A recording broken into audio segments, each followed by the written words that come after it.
مولانا ان کا ایک اور سوال ہے، انہوں نے لکھا ہے کہ ایک صاحب نے کہا کہ عورتوں کا زیادہ وقت کچن میں گزر جاتا ہے، ان کے لیے دعویٰ ورک اور لٹریچر کا مطالعہ کیسے ممکن ہے؟ آپ اس سلسلے میں رہنمائی فرمائیں۔ کچن کو بند کر دی، کیا ضرورت کچن میں وقت لگانے کی؟ میں آپ کو ایک مثال دیتا ہوں، حقیقی مثال۔ ایک صاحب میرے پاس آیا اپنی بیوی کو لے کر کے، ابھی بالکل ایک سچی مثال بتا رہا ہوں، آپ چاہیں گے تو میرے دفتر میں آئیے، میں ان کا نام، پتہ، ٹیلی فون نمبر دے دوں گا۔ وہ ایک مدرسے چلاتے ہیں، اور مدرسے میں بچوں کی کھانا پکتا ہے، سادہ کھانا۔ تو انہوں نے بتایا کہ ان کے یہاں مہمان بہت آتے ہیں، بیوی جو ہے دن بھر کھانے کے انتظام میں رہتی ہیں، اور بیوی ان کی پڑھی لکھی تھی۔ تو میں نے بہت دور ہیمرنگ کی ان کی کہ ہر آدمی کو بیوی جو ہے اللہ گفٹ ہوتی ہے، آپ کو جو ایک عورت ملی ہے وہ اللہ گفٹ ہے، اس کی نقدری کر رہے ہیں آپ، اس کو استعمال کیجیے۔ میں نے کہا مہمان بند کیجیے، یہ سارے مہمانوں کو بند کیجیے، کوئی مہمانداری نہیں، جو مہمان آئے اس کے جا باہر کھاؤ۔ تو انہوں نے کیا کیا، ایک بہت زبردست کام کیا انہوں نے، یعنی یہاں سے لوٹنے کے بعد ایک لخت انہوں نے مہمانداری بند کر دی۔ اتنے نہیں کیا، بولے خود اپنا جو کھانا پکتا تھا خود اپنا، اس کو بھی انہوں نے بند کر دیا، اور انہوں نے کہا کہ جو مدرسے میں پکتا ہے بچوں کے لیے کھانا وہی ہم بھی کھائیں گے۔ تو مدرسے کا جو مطبخ ہوتا ہے اس سے کھانا آتا ہے ان کے ہاں، پیسہ دیتے ہیں، وہ پیسہ دے کر وہ مطبخ کا کھانا لیتے ہیں، اپنا کھانا پکواتے ہی نہیں، اور مہمانوں سے کہہ دیا کہ تم بھی جا کر کھاؤ اور پیسہ دو، یعنی مطبخ میں کھاؤ اور مطبخ میں پیسہ دے کر کے جب تک چاہو کھاتے رہو۔ تو مہمانوں کو بھی کہہ دیا جا کے مدرسے میں کھاؤ پیسہ دے کر کے، خود اپنے لیے بھی انہوں نے یہ کیا کہ اپنا مطبخ بند کر کے مسجد سے اپنا بارش خانہ بند کر کے مطبخ کے کھانے لینے لگے۔ یہ سچی کہانی ہے۔ اب کیا ہے کہ وہ میاں بیوی دونوں خوب دعویٰ ورک کر رہے ہیں اپنے شہر میں، کتابیں پڑھ رہے ہیں، اسٹڈی کے لیے وقت مل گیا کافی ان کو، اور دعویٰ ورک بھی خوب کر رہے ہیں۔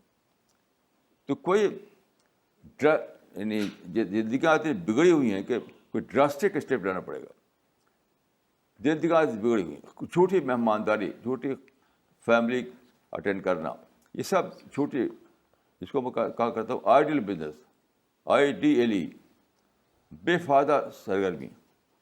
سب لوگ جو ہے آج کل کے زمانے میں آئیڈل بزنس پڑے ہوئے، تو آپ کو ریڈیکلی اپنے اندر چینج کر لانا پڑے گا، اخلاق بند کرنا پڑے گا، جسے انہوں نے بند کر دیا۔ آپ خوب کام کر رہے ہیں، حقیقت زندگی میں کوئی رکاوٹ نہیں، رکاوٹ آپ کی سوچ میں ہے، رکاوٹ صرف آپ کی سوچ میں ہے۔ انقلابی بن جائیے سوچ کے اعتبار سے، تو ساری رکاوٹ اپنے آپ ختم ہو جائے گی۔ مولانا یہ سوال آیا ہے دوحہ قطر سے مولانا عبد الباسط عمری کا۔ انہوں نے لکھا ہے کہ مولانا آپ کی کتاب احیائے اسلام میں لکھا ہے کہ آج کا دور خدا پرستی ورسز مقابلہ انسان پرستی ہے، اس کا کیا مطلب ہے؟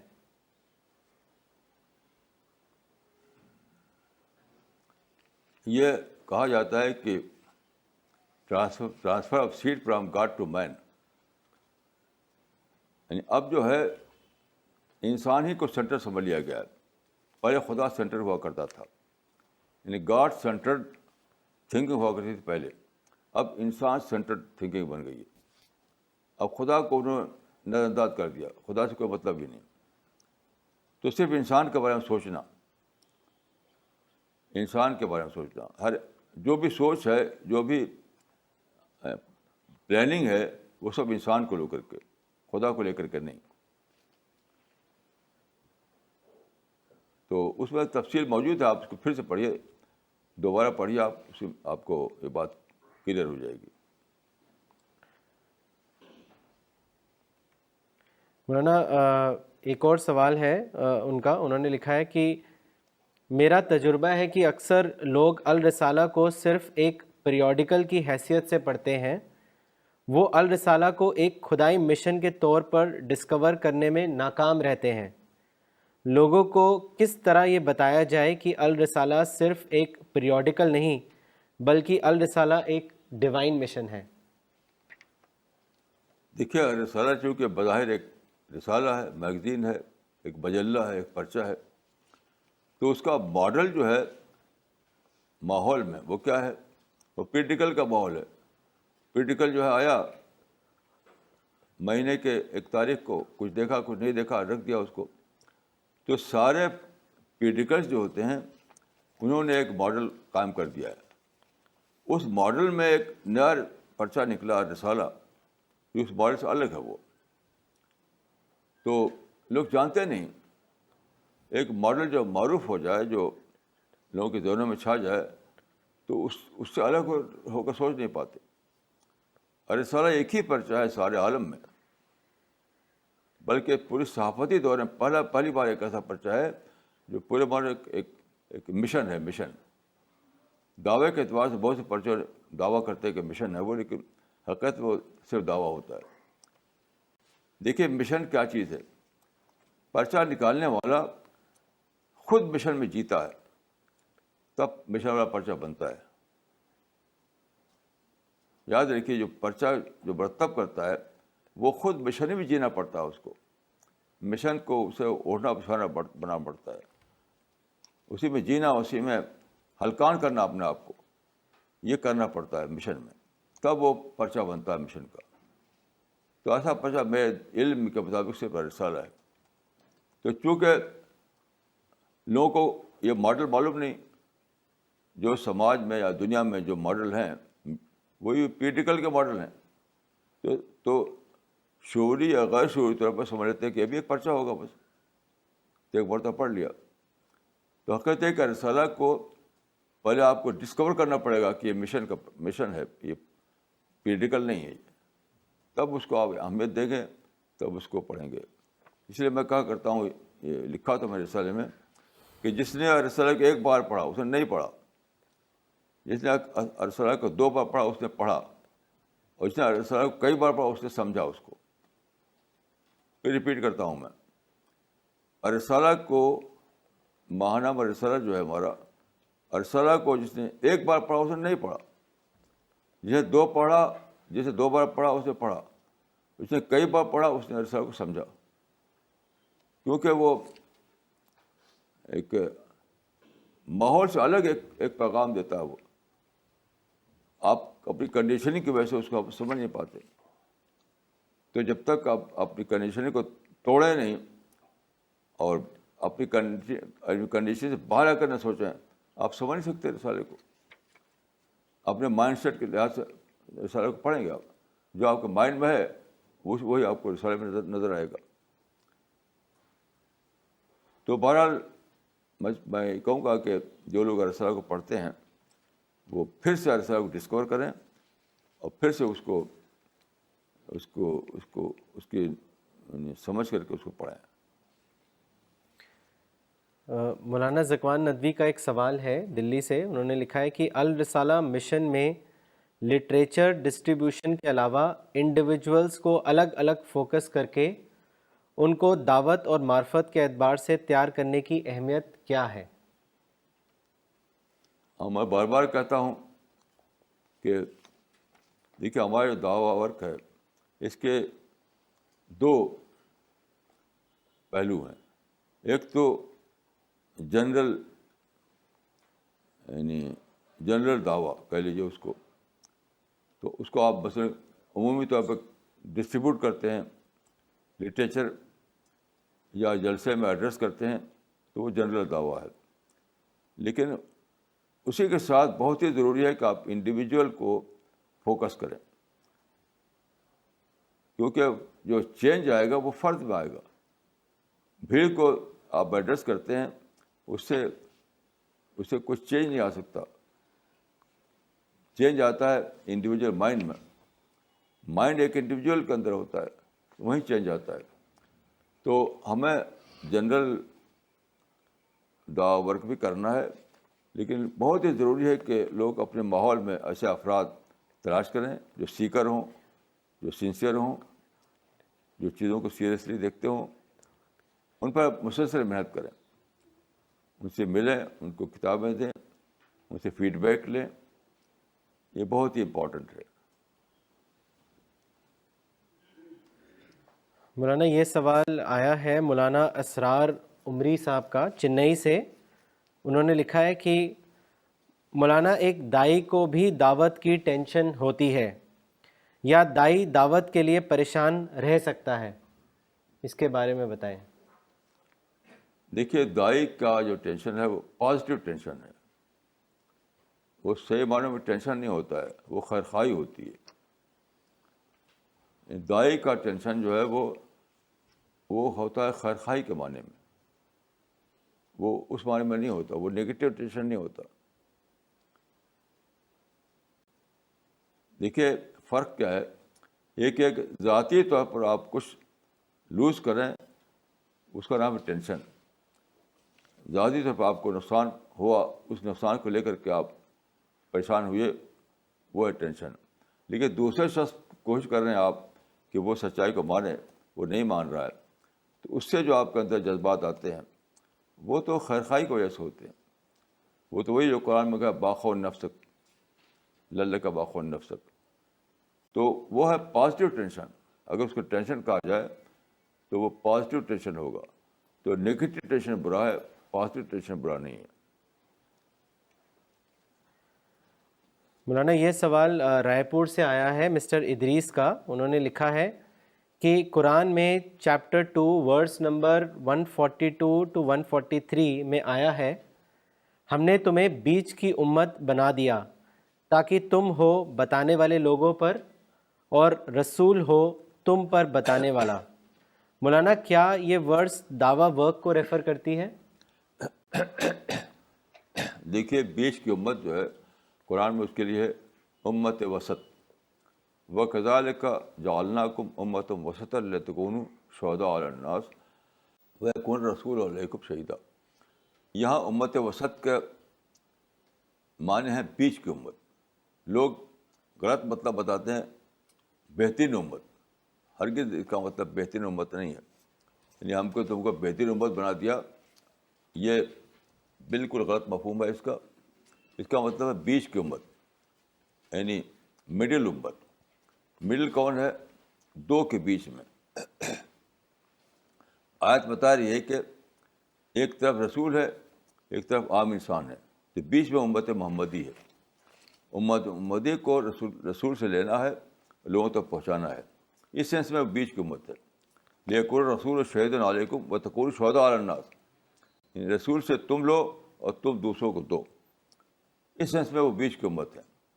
اور یہ ماننا کہ بہترین امت ہے بالکل بیس لیس ہے.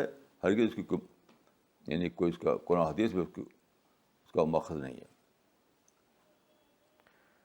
مولانا اگلا سوال آیا ہے مسٹر میر علی کا. انہوں نے اپنی لوکیشن نہیں لکھی ہے. ان کا سوال ہے کہ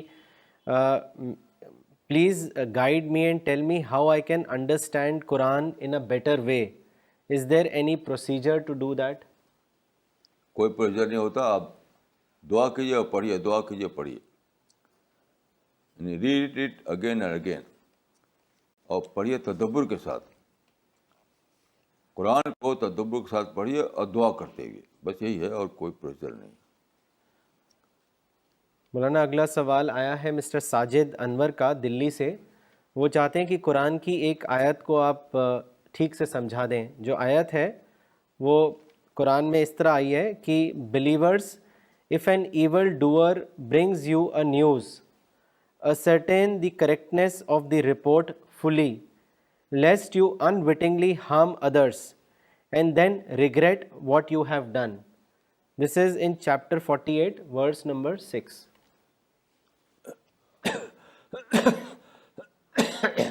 یہاں وہ ہے اذا جاءکم فاسق بنبأ فتبینوا. اس کا مطلب ہے کہ کوئی اب خبر جو ملتے ہیں، کوئی نگیٹیو نیوز یا نگیٹیو نیوز مراد ہے، تو اس کی تحقیق کرو. وتبینوا، تبینوا کے معنی ہے خوب تحقیق کرو، خوب پتہ کرو، خوب اس کی اسکروٹنی کرو. یہ نہیں کہ بس سنا اور لگے بیان کرنے، یہ بالکل غلط ہے، گناہ ہے یہ مطلب ہے اس کا کہ قرآن میں یہ حکم دیا گیا ہے کہ آپ کا یہ طریقہ نہیں ہونا چاہیے کہ کوئی خبر سنی اور پھر لگے بیان کرنے دوسروں سے اس کو. کیونکہ خبر بتانے والا ناقص رپورٹنگ کر سکتا ہے، کسی بھی قسم کے اس میں ملاوٹ کر سکتا ہے خبر میں.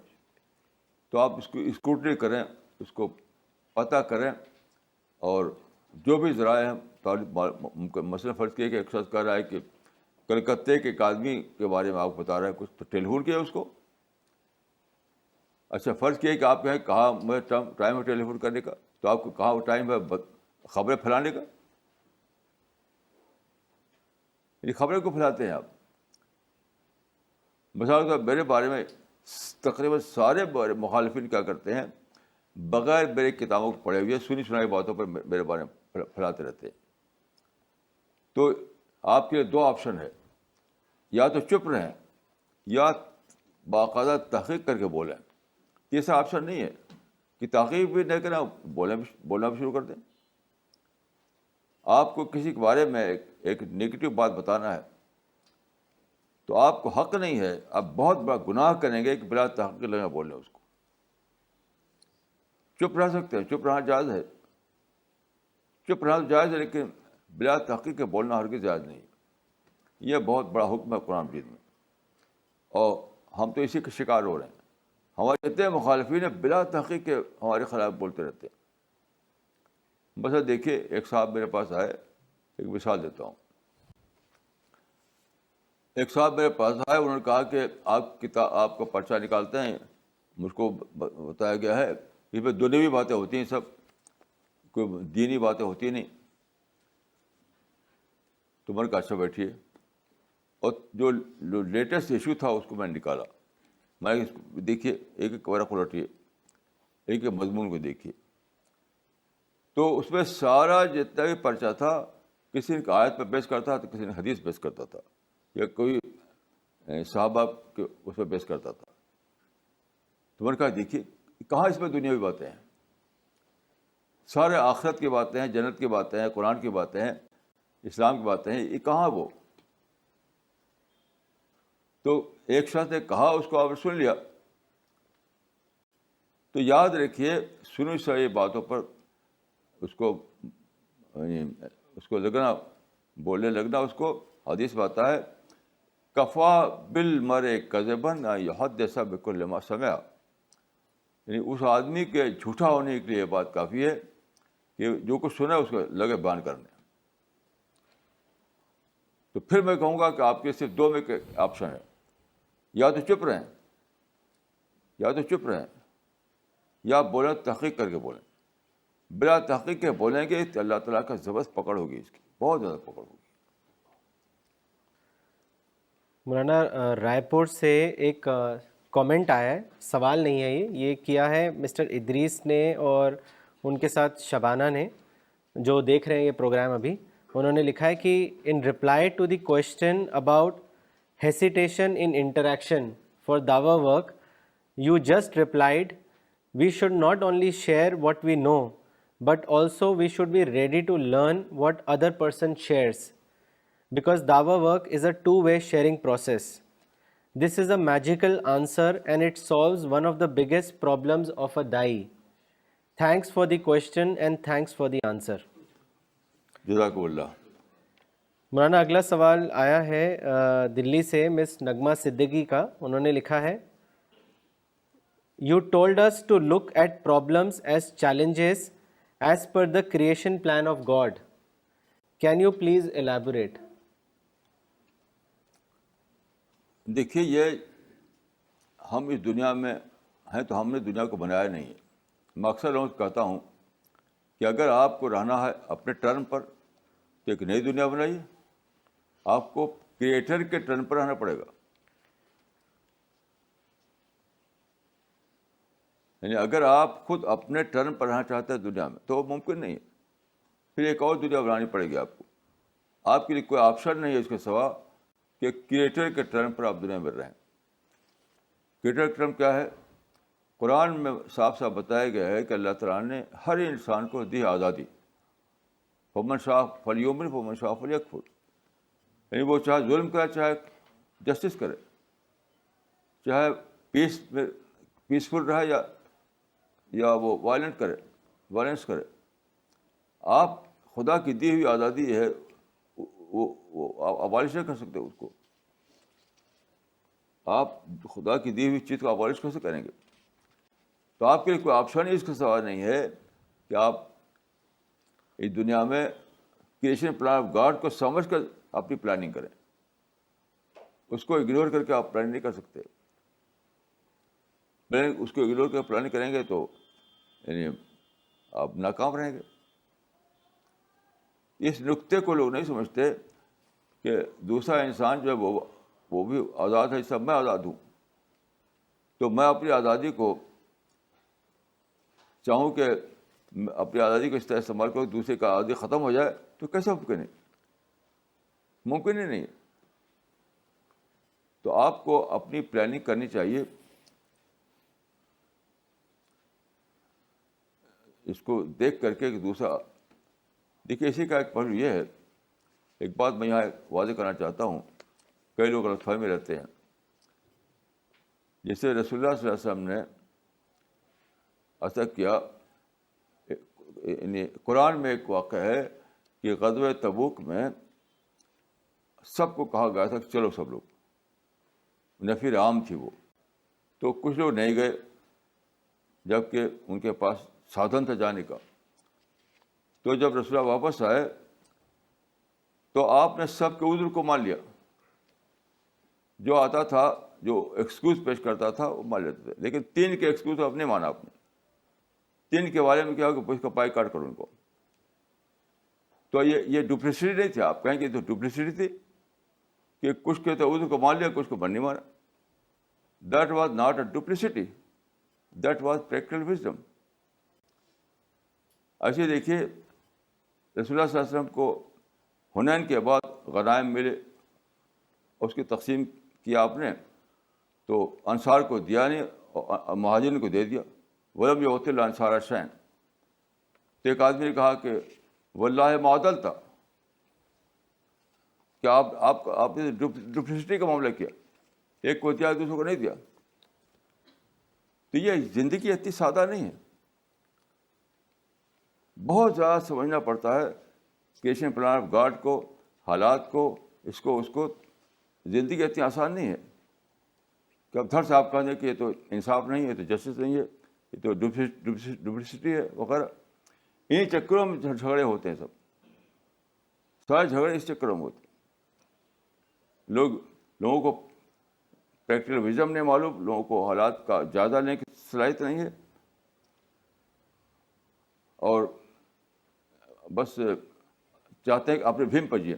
آدمی بس اپنے بھیم پہ جینا چاہتا ہے, تو وہ سمپلی پاسبل نہیں ہے.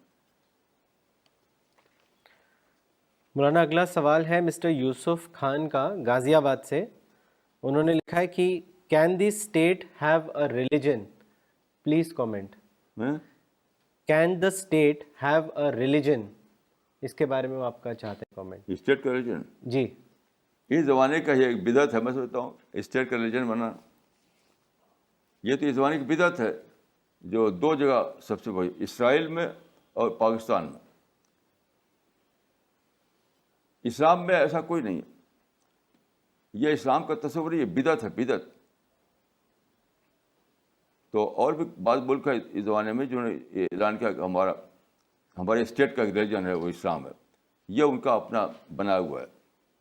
رسول اللہ صلی اللہ علیہ وسلم نے مدینے میں جو سٹی اسٹیٹ بنائی تھی, تو وہاں اپنے اعلان نہیں کیا کہ ہمارے اسٹیٹ کا ریلیجن مذہب اسلام ہوگا. آپ نے فرمایا کما تکونون کذالک یولى علیکم, یہ تم ہوگے وہی تمہاری حکومت ہوگی. مطلب ہے کہ جو سماج ہے اس سماج میں الیکشن ہوگا, فیئر اینڈ فری الیکشن. جیسے لوگ متحب ہو ویسے لوگ رول کریں گے. وہی اسٹیٹ کا کوئی عقیدہ نہیں ہوتا. یہ اس زمانے کی بدعت ہے جو کچھ ملکوں نے نکالی ہے, اسٹیٹ کا ریلیجن. اسٹیٹ صرف ایڈمنسٹریشن کے لیے ہوتی ہے. اسٹیٹ صرف ایڈمنسٹریشن کے لیے ہوتی ہے, یاد رکھیے آپ. اسٹیٹ کا مطلب ہے ایڈمنسٹریشن, انتظام دنیا. مذہب آپ کا فرد کا ہوتا ہے, مذہب فرد کا ہوتا ہے, اسٹیٹ کا نہیں ہوتا. جیسے پاکستان میں جو سوکال اسلامسٹ ہے, انہوں نے کہا کہ اسٹیٹ نے کلمہ پڑھ لیا. یہ بالکل ریڈیکولس بات ہے, ریڈیکولس کہ اسٹیٹ نے کلمہ پڑھ لیا. وہاں ایک چلا تھا, اگر آپ لوگ جانتے ہوں تاریخ وہاں کی, ایک مہم چلی تھی, وہ اس کا قائد تھا آبجیکٹیو ریزولوشن, قرارداد مقاصد. تو پاکستان کی اسمبلی نے اس کو منظور کر لیا تھا. تو وہاں ان کا کہ خوشیاں منائیں فتح کی کہ اسٹیٹ نے کلمہ پڑھ لیا. یہ بالکل بالکل ریڈیکولس بات ہے. کلمہ ایک فرد پڑھتا ہے, ایک انسان پڑھتا ہے, اسٹیٹ نہیں پڑھتی.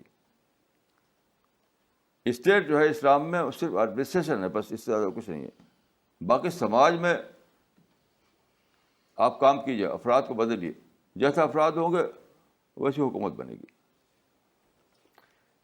مولانا اگلا سوال ہے مسٹر شاہ عمران حسن کا دلی سے. انہوں نے لکھا ہے کہ حدیث میں آیا ہے کہ موت کو یاد کیا کرو, پرنتو جب ہم ایسا کرتے ہیں تو کسی کام کو کرنے کی اچھا نہیں رہتی اور جیون کا ادیشیہ باقی نہیں رہتا. کرپیا کر کے آپ اپنے وچار ویکت کریں. میں تو ہر صبح شام موت یاد کرتا ہوں. میرے ساتھ دلی میں مسائل کو ایکٹیو کوئی ہے, آپ آ کے مجھے دیکھیے کہ میں کیا کرتا ہوں. آپ یقین کیجیے تقریباً روزانہ ہی انگلیوں پہ گنتا ہوں میں کہ میری فیملی میں فلاں مر گیا, میرے جاننے والوں میں فلاں مر گیا, میں دلی میں تھا یہاں فلاں مر گیا, آدم پور میں تھا فلاں مر گیا, رامپور میں تھا, لکھنؤ میں تھا فلاں. باقاعدہ گنتا ہوں انگلیوں پر. اب میری باری ہے, لیکن میں نہیں سوچتا کہ دلی میں کوئی مرشد ایکٹیو ہے. تو یہ تو کہانی کی بات ہے. دیکھیے میں آپ سے وہ فارمولا بتاؤں گا میں آپ کو, جو ایک بہت بڑا ایک مفکر, ایک برٹش مفکر نے کہا تھا کہ I am large enough to contain all these contradictions. کہ موت کو یاد کرنا, اس کے باوجود ایکٹیو رہنا, یہ دونوں ممکن ہے اس دماغ کے لیے. یہ دماغ کی کیپیسٹی بہت زیادہ ہے. اس نے اس پر کہا تھا کہ اگر میں اپنے وطن سے محبت کروں تو اس کا مطلب نہیں کہ میں اپنے باپ سے محبت نہیں کروں گا, اپنے ریلیجن سے محبت نہیں ہوگی مجھ کو. تو اس نے کہا تھا کہ I am large enough to contain all these contradictions. یہ بہت ہی سپرفلس باتیں ہیں. انسان کے دماغ کو انڈر اسٹیمیٹ کرنا. یہ آپ انسان کے دماغ کو انڈر اسٹیمیٹ کر رہے ہیں. مولانا ذکوان ندوی نے مولانا ایک اپنا ایکسپیرئنس دیا ہے اس میں. انہوں نے لکھا ہے کہ ہماچل پردیش میں میرے ایک ندوی ساتھی ہیں, وہ وہاں ایک جامع مسجد کے امام ہیں اور وہاں ایک انگلش میڈیم اسکول چلاتے ہیں. 2 سال پہلے ان سے الرسالہ کی بنیاد پر کانٹیکٹ ہوا. اب وہ الرسالہ کے ریگولر ریڈر ہیں اور ہماچل پردیش میں دعویٰ ورک کر رہے ہیں. انہوں نے فون پر مجھ کو بتایا کہ میرے پاس 150 ڈفرینٹ اردو میگزینز تھے. الرسالہ پڑھنے کے بعد میں نے ان سب میگزینز کو جلا کر ختم کر دیا تاکہ کوئی اور چیز مجھ کو ڈسٹریکٹ نہ کر سکے.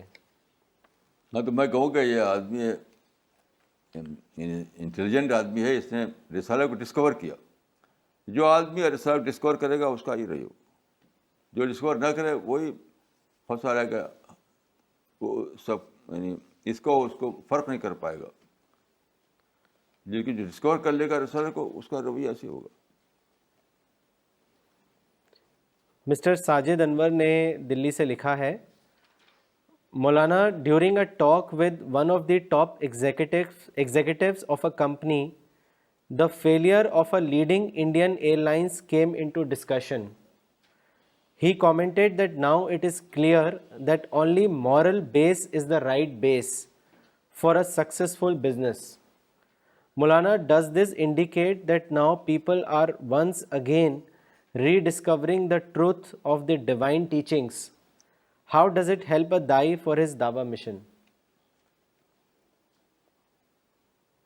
وہ لائن کا قصہ یہ ہے, اور یہ اکثر لوگوں کے ساتھ جو بینک کرپٹ ہو جاتے ہیں, بڑے بڑے لون لے لیتے ہیں, اس لون کے اگینسٹ میں جو انہیں انکم ہونے والی ہے تو کم ہوتی ہے, وہ قسط دے نہیں پاتے تو بینکرپٹ ہو جاتے ہیں. یہ تو ان لوگوں کو اس کی خبر نہیں کہ اس دنیا میں حرص کی بنیاد پر کام نہیں ہو سکتا. یہ سارے لوگ اس رات کو نہیں جانتے. کنٹینٹمنٹ اور لسٹ کے فرق نہیں سوچتے وہ لوگ. تو یہ ایک اعتبار سے آپ صحیح اس کی ایک مارل ویلیو یہ ہے. تو مارل ویلیو کے لفظ آپ استعمال کر سکتے ہیں یہاں پر کہ اگر وہ لوگ جانیں اس راز کو کہ دنیا میں ہم یعنی گریڈ کے بغیر پا ہی نہیں سکتے, پائیں گے نیٹ ہی کے بغیر, اتنا ہے نہیں دنیا میں, تو کیا کریں گے؟ اگر وہ اپنے یعنی گریڈ تک نہ جائیں اور نیٹ کے اندر نیٹ کو بہت معنی نہ لیجیے, نیٹ کو وسیع معنی میں لیجیے کہ جو میرے بس میں ہے, جو میرے بس میں ہے. گریڈ وہ ہے جو میرے بس میں نہیں ہے. تو جو آپ کے بس میں نہیں ہے وہاں آپ جمپ کرتے ہیں تو فیل ہوں گے. لیکن جو آپ کے بس میں ہے اس کے اندر آپ کام کریں تو آپ مینیج کر پائیں گے, پھر فیل ہونے کی کوئی سوال نہیں ہے. مولانا اگلا سوال مس نغمہ صدیقی نے کیا ہے دلی سے. انہوں نے لکھا ہے, I have understood that a dai should use the positive tension as a motivator and plan a small beginning in dawa work and gradually develop it. Is this correct? صحیح, بالکل صحیح, ماشاء اللہ, بہت صحیح کہا آپ نے, مجھ سے بٹر کہہ دیا آپ نے.